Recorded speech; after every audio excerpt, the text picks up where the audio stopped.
Hello everybody, welcome back for another video. I hope you're all doing well and that you're all having a fantastic day. I finally had the chance to add some new pieces to OpenSea. For those of you who are interested, there's a link in the description below. And without further ado, let's jump right into it. At the moment, the cryptocurrency market is in green and everything is looking pretty nice. It says Bitcoin rises above $47,000. Will Bitcoin's price close March, reaching $50,000? This is quite significant, and I'm going to say that without any air quotes or anything like that. A lot of you who've been here, who've stuck around in the market for at least the last 4 weeks or so, what's the constant number that we kept on hearing? It's that Bitcoin needs to go above $46,000. Bitcoin needs to stay above $46,000. If Bitcoin goes above $46,000, well, then the bull market is back. You remember it, I remember it, because it kept on happening. Even around the time when the market fell, and we were around a, what was it, 38 something or other $1,000 Bitcoin, people kept on saying it's okay. I think $36,000 was the floor, the level of resistance. They said if we can hit back to 39,000, 40,000 is assured. And I, of course, made fun of it because, you know, that's the logical next step. If we hit 39, we are probably going to hit 40. By the time we hit 41, the number that kept on appearing over and over for the last couple of weeks has consistently been, if we can break above $46,000 in Bitcoin's price, this confirms that we are not in a bear market. It is a bullish trend reversal, and therefore the next step is a brand new all-time high. Once again, just going over what we've all seen me talk about for the last couple of weeks. It says over $400 million in liquidations as Bitcoin's price skyrockets to $47,000. The charts do look quite impressive. I'm going to assume, now here's my assumption. We've been getting a lot of news that there are certain places around the world who could be using Bitcoin more than they were just a couple of weeks ago. There was a news story. I'm not sure if, I'm sure we don't all get the exact same news, of a guy who was traveling from the country that is currently in the news. And I think he had a huge portion of his life savings exclusively in Bitcoin. And we're seeing a lot of this as well. People are transferring huge amounts of money into it. I assume the other assumption is going to be the amount of accumulation that we've been seeing in Bitcoin, the amount that is left on cryptocurrency exchanges, which is not a lot. The amount of open interest that we're seeing in futures has also returned. The amount of, information that we've been getting from analysts. Once again, that $46,000 is kind of that magical sweet point, and it looks like at this point, whales have accumulated enough that the price can easily move up a lot higher because there's not a lot left on the market. This one says Bitcoin consolidation ends here. Next sell area above $150,000. The news is going to get quite hypey for those of you who have not noticed yet. Bitcoin's price to have a year-long bull run soon. Keeping in mind, this is the year 2022. I went over that with you no more than 2 days ago, where I was discussing, I said, don't forget, and this is all kind of weird at this point, that was the year that we heard in 2020 from about 2 or 3 different banks who said that this year was going to be the magical $288,000 Bitcoin price. Plan B is still floating around in the news as well, talking about that we are still going to hit those prices. However, he believes there was a gigantic snag in the road, basically because of 19 and basically because of what is currently happening in Europe. But and I mean the amount of optimism for the prices was actually even kind of the word's not scaring me. Like I was taken aback by how optimistic every single person was for the market. It says technical analysis, Bitcoin breaks 47,000. Can bulls aim 50,000? Absolutely. There's nothing stopping them. There's nothing actually in the way. The fact that we even keep jumping by these 3 to 4% movements every day, every other day, tells me like there's actually no resistance at play. It's simply what I believe to be an accumulation event that we've just been witnessing for the last couple of months. I think even more so. Remember, we were reading through this one article. This was sometime at the end of 2020, I think it was.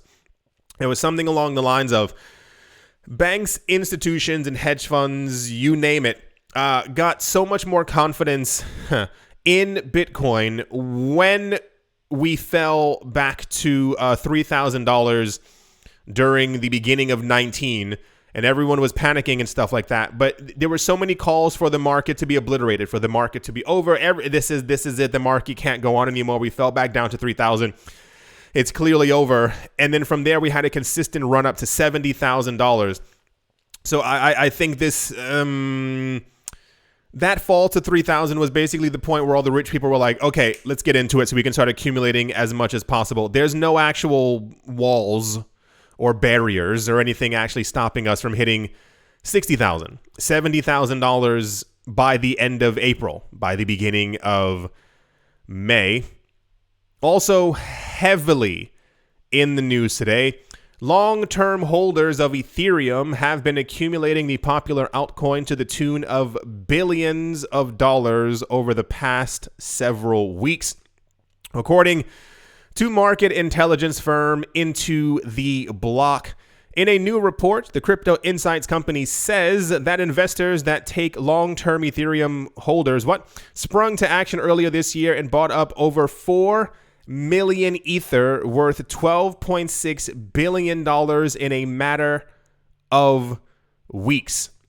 Once again, a small amount of very wealthy wallets purchased 4 million Ether, $12.6 billion worth of Ethereum in a matter of weeks. They said addresses holding Ether for over a year grew their positions by over 4 million ETH within weeks as prices plummeted in late January. This has led to their holdings reaching yearly highs, although it has been dropping in the last few days. This is also slightly old, as it says Ethereum's price is $3,150 at the time of writing. It is, I think, near $3,400 because of the price surge that we've been seeing. This accumulation is very aggressive. I think it is going to continue until there's actually nothing left. I implore you, if you have not ever... there's a documentary called The 1%. There's another one that's very similar to it as well. It's like the lives of rich people. It's something from like the mid 2000s where basically they're just having discussions with very wealthy individuals about what they do, how they accumulate money, and how they even feel about money. And I remember being shocked the first time that I saw it because I didn't think that this was a mindset. It's basically accumulate everything, leave nothing to everyone else. And that includes other rich people. I want to have all of it for myself so that I can make sure that I can say that I'm the only one who has it. This accumulation that we see of even random altcoins, but mainly it's normally Bitcoin and Ethereum in the news, is quite staggering. And once again, I think a lot of people in the crypto space even don't really understand what this means. They want all the coins. If we had news a week ago that Ethereum's issuance rate is going to drop, Ethereum's burn is going to increase, and the merge is coming very soon, and the only people who... Think about this. The only people who are going to be able to create new Ethereum are the people who have Ether. That's it. No one else. Think about that. This is why this and the more you have, the more you create. If this does end up becoming the thing, the internet, the space that everyone's using in the future as so many things are built on top of it, imagine if you own fractions of that or an entire Ether or a multiple Ether and you are constantly creating passive income for you and your family for the next something 100 or odd other years. It is very fascinating to put into that perspective. It says Ether due for an explosive move as Ethereum merge. Google searches spike to an unprecedented high. Here's another really good one. I'm going to show you the chart in 1 second. This is very fascinating because Google, we've seen before on this channel, whenever there is like a Google search news thing, article, there we go. I'm like news thing, article that's floating around. It usually something amazing tends to follow after it. Do you remember even before or roughly around the time when Elon Musk was first mentioning Dogecoin, there was a huge spike on Google Trends or Google searches by people searching Dogecoin, how to buy Dogecoin, what is Dogecoin? And then about a week or so later, the price for Dogecoin absolutely skyrocketed. And it's usually, we get tons of searches, all the interest is there. And then for some reason, prices tend to follow afterwards. It says after the successful launch of the Ethereum merge on the Kiln testnet on the 15th of March, the community is now excited about the imminent shift to proof of stake. The number of internet queries for the phrase Ethereum merge is now at an all-time high. Analyzing Google Trends data is one of the ways traders keep an eye on emerging trends and sector rotations in the cryptoverse. We even saw this a couple of years ago. This was 2018. We could see people stop, like on the actual chart, it decreasing. People stopped searching for the word Bitcoin as Bitcoin's price began to also completely fall down. I mean, the exact same chart. It was the weirdest thing in the entire world. Lucas Umuro, okay, the head of research at Into the Block, pointed out that searches for the term Ethereum merge have gone through the roof, which is an indication that general interest and optimism around Ethereum is building. The keyword received a perfect Google score of 100, which means maximum reliant interest. Here's the chart right here. The upper one is Ethereum's price and the lower one are the actual search results. Do you notice the exact same spikes for the searches, but also for the price as well? And the actual price takes a little bit longer right here to be able to actually match the searches. I'm not 100% sure as to why that happens, but alas, it does. And then you may notice roughly around here, this gigantic blue spike is the new searches that we're getting for Ethereum merge. And the price has yet to catch up to it when it always has. There's always been a spike in price whenever we've gotten these spikes in interest and the price has moved. Even this dip down is a dip down right here. Do you see this little mountainous range? Little mountainous range. It's always the exact same. And it even shows if the interest follows where Ethereum's price will spike up to. This spike in interest just on Google alone has Ethereum's price at $5,000. And usually, as you can see, this bar is above the light blue bar. This points to hear me out, a $7,000 or $8,000 Ethereum like I've been talking about for a very long time. We hit numbers close to that before we even got the other upgrades. And now it's abundantly clear that we can definitely hit those numbers. In terms of region, Canada ranks first in the world for Ethereum merge Google searches. I'm not sure why so many people here are searching for Ethereum merge, followed by Australia and the United States. Oh, okay, never mind. There are tons of Canadian Ethereum spot ETFs as well, or physical ETFs, excuse me. The spiking interest could in itself trigger a new parabolic bullish phase for Ether, thanks to the curiosity turning into buy-ins. And is this also something to do with also, of course, crypto strategist predicts aggressive Bitcoin breakout, says top crypto giving March 2020 vibes. So we're on the cusp of something. I make fun of it all the time, but there is literally nothing stopping us from hitting the previous all-time highs, except for whales and people who know how to forcibly move the market back down. They have been accumulating for a long time. At some point, the market is going to explode upwards. We're going to hit brand new all-time highs. People who have left the market, because this always happens. I notice it as well. The interest kind of dwindles when people aren't making huge amounts of money. What I always find interesting is the people who stay and continue watching the channel, hello to all of you out there. I do thank you for being here. You end up making money while all of your friends who left the market aren't. A lot of people have cashed out, left the market. We even saw the chart by the time we were hitting the $30,000, the amount of newer wallets. Remember that news that we got? The newer wallets had flushed themselves out. They had completely left the market. They had no more interest in it. You stayed. You probably continued to accumulate. Bitcoin has gone up by $8,000 in the last couple of days. Many other altcoins have jumped by 25% over the last 2 weeks. Guess who made money? You. Yeah, that's all the price news. Quite intense, I know. Only time will tell exactly what's going to happen, but we are well overdue for some massive price moves. And yeah, let's move on. Next up, in popular news, El Corte Inglés, one of the biggest retailers and distributors in Spain, has taken its first steps into the cryptocurrency world. The company is reportedly launching its own cryptocurrency exchange for customers of its stores. The firm has enrolled the help of Deloitte to build a new platform that will allow its customers to access cryptocurrencies as investments. El Corte Inglés, the third biggest retailer and distribution company in Spain, is reportedly launching its own cryptocurrency exchange. The goal is reportedly to take advantage of its current customer portfolio, having an already established target regarding investors.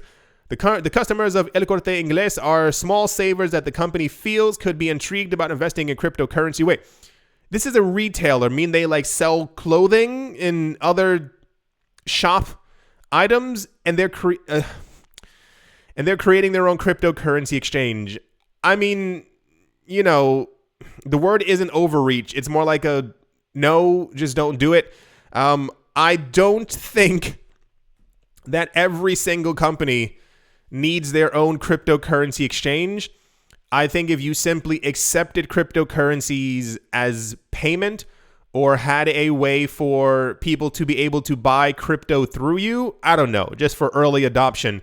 But the idea of swapping your money, maybe it's just me. I'm not, maybe, I don't really, am I the only one who feels this way? Okay. The point is, nearly every single place on the planet right now is getting into crypto.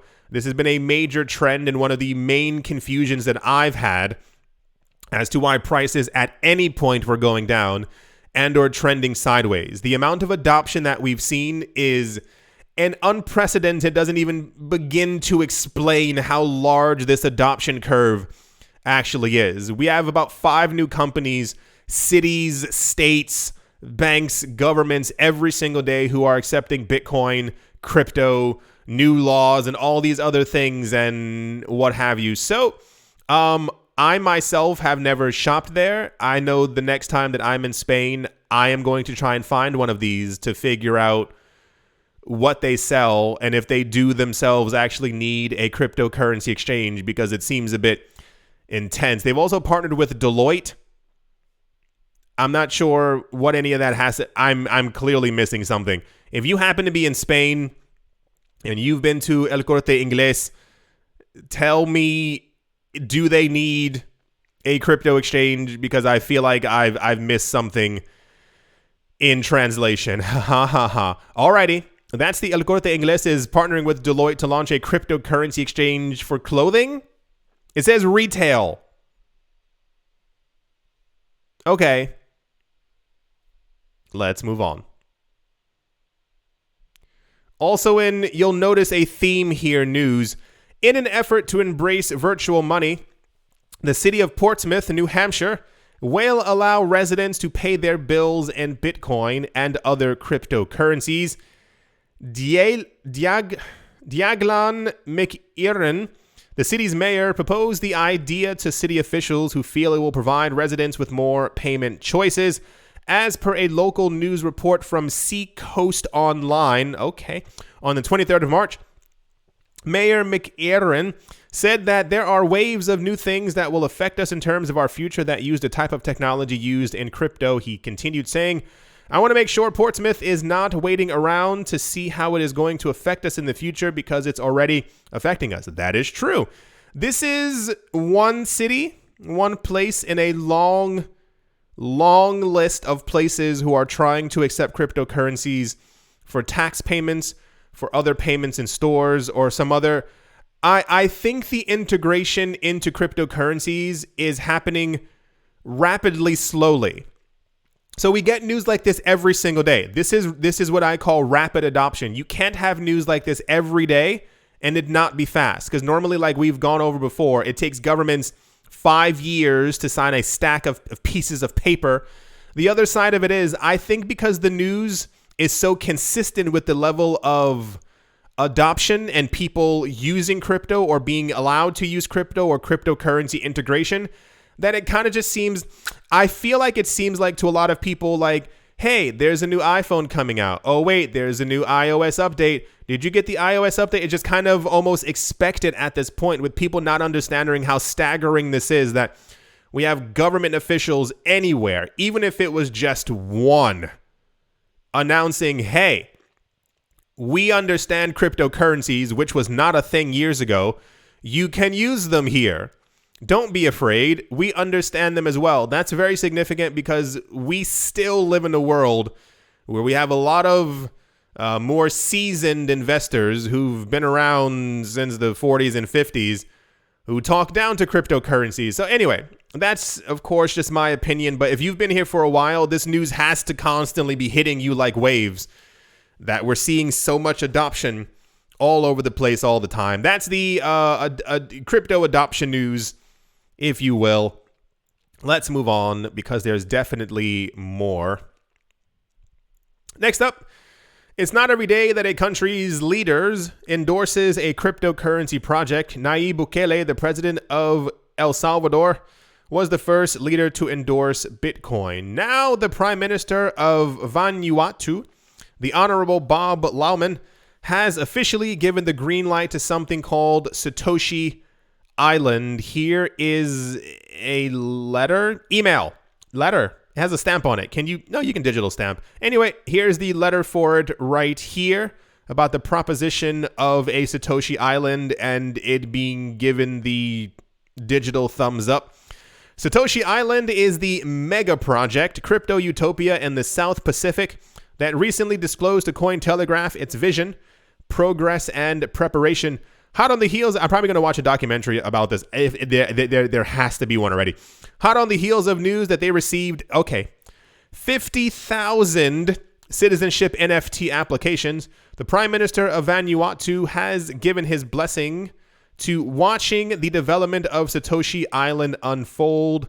For the team at Satoshi Island, the endorsement is welcome news. They said, with this full endorsement from the Prime Minister of Vanuatu in hand, we can show everyone that Satoshi Island is as real as it gets. And the kind words of the Prime Minister inviting our community to their home could not be a warmer welcome. And this is what I believe it's going to look like. Does it say how large it's going to be? Okay. 2,000 kilometers, 1,200. Okay, it's fairly large. Okay. Social Islands. Okay. I want to watch some type of a documentary about this. Don't even mind the rendering here. It doesn't look too bad. Got the little solar panels and stuff on top. We've heard before about other attempts to make cryptocurrency a utopian citadel. Places kind of like this. But this, I believe, is the first one that's been given the actual thumbs up or is moving ahead. It even says it's somewhere around here. The Akon city in Senegal, which we also haven't heard anything about in a very long time, especially about them breaking ground. So can it happen? Probably. I just wonder how large that it is. Like this white strip right here. I'm like, is that like football field size? I don't have any real metrics as to how large it's going to be. 50,000 people seems about right. Anyway, that's the Satoshi Island is going to happen. I'm probably going to try and visit in like a year or two. It's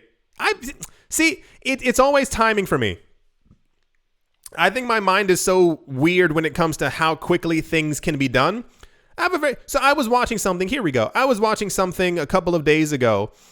I don't remember even what it was, but I remember the time frame. They were saying that because of 19 and how quickly people had to respond and move based on all these other things that were happening around the world, and also something recently taking place, I think it had to do with the conflict, I think.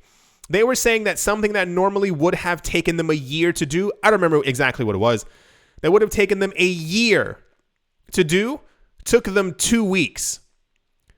And I was like, that tells me that thing could have always been done in 2 weeks. It didn't have to take a year. So I wonder, like, is this like a 7-year down the road project? Because listen, hear me out.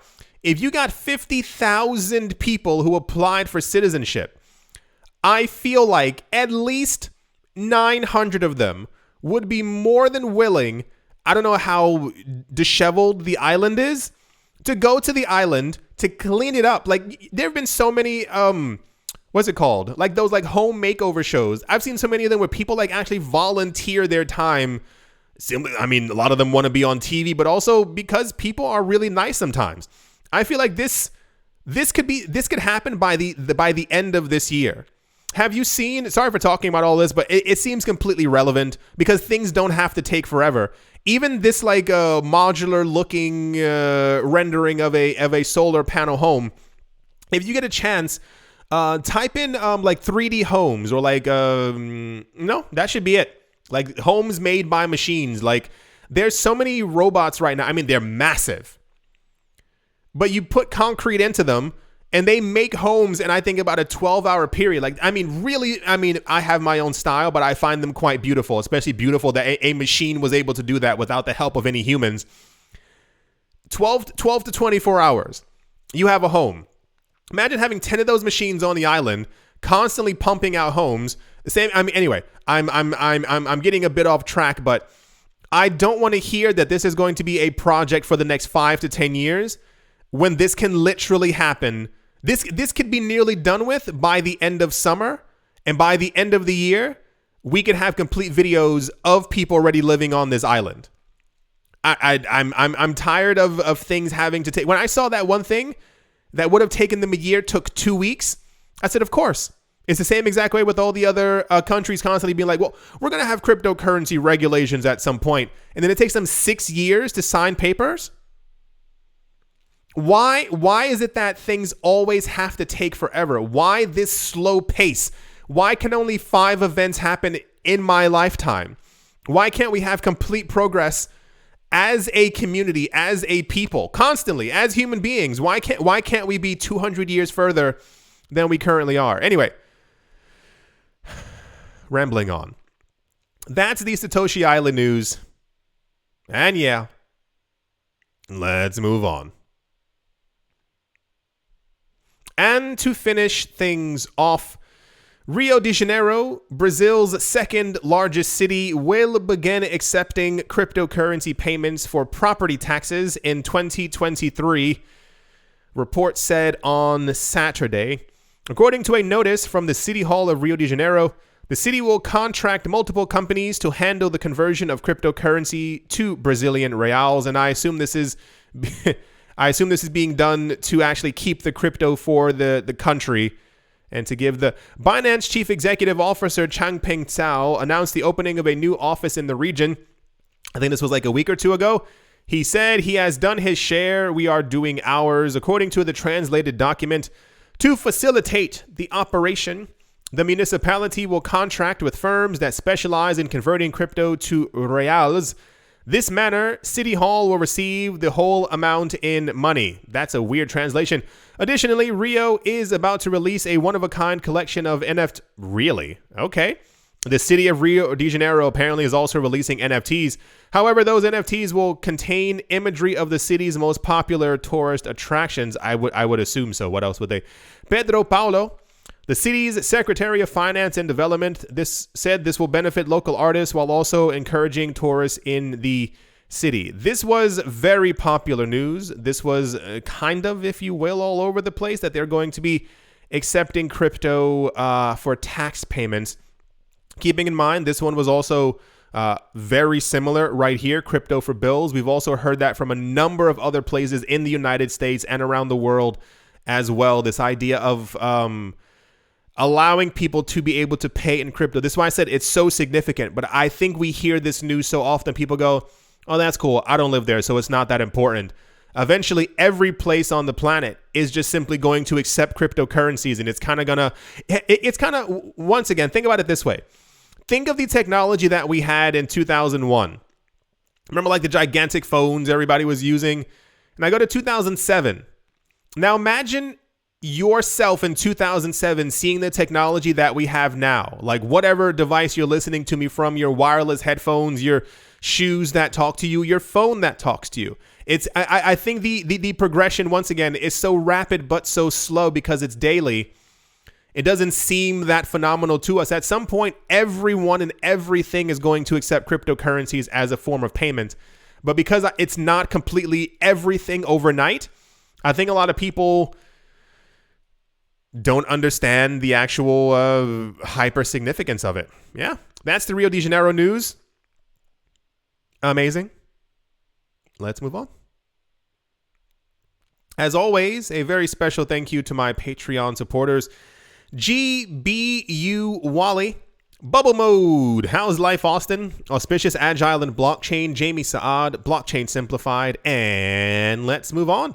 Empire Queen, Fud Wiser, Roman Gaba, Bitcoin Ben, Arachno Dave, Tony Ambroski, The Dealer's Den, Captain Something in the Z-Way Lay, Mo Barazi, VB Nerd 21, Miguel Grolet, Lauren De Silva, Quoted Biddy, Troy Allgood, Space Case, Nita Miracle, Paternoster, Navarro Williams, Utopia 569, Moonman High, XRP, Martin Steuer, Nostromo, John Sarson, The Animal Reader, A Bibliophobia, Todd, Mullis, Adam, Graysick, Wise Night Owl, 242 to the World, Bankroll Network, Crypto Artist, Coldy 3D, Setsuna, Richie Rich III, Paxis, Nick Mangialavori, Jim Gardner, Jeremy Fox, Minting Coins, Yes to Crypto, Bodie McBoatface, Anytime Fitness, Monks Corner Staff, Bake Me a Cake, Tigger Ramacho Nisa, On Crypto with Lionel, and Crayola Michelle URL. Thank you all very, very much for your continued support. Thank you to everyone who is a member of the channel. Thank you to everyone who left a like, who left a comment, who left multiple comments, who is a clicker of affiliate links, or anyone who has supported my art. I do thank you very, very, very, very much. At the moment, Bitcoin is at $46,896. There's the jump up right there in price. It is currently up by 4.95%. Ethereum is at $3,300. Solana is up by 5.8%. Luna is up by 5.1%. Avalanche is up by 5%. Polkadot is up by 7%. Shiba Inu is up by 6%. Shiba Inu and Dogecoin tend to have similar run-ups in price. Usually whenever one is going up, the other one does the exact same thing. All the altcoins are in green. Anything like hyper significant, any crazy jumps. VeChain Thor is up by, wow. VeChain Thor is up by 18 percentile points. That's a huge number. Internet Computer is up by 13%. Filecoin is up by 25% as well.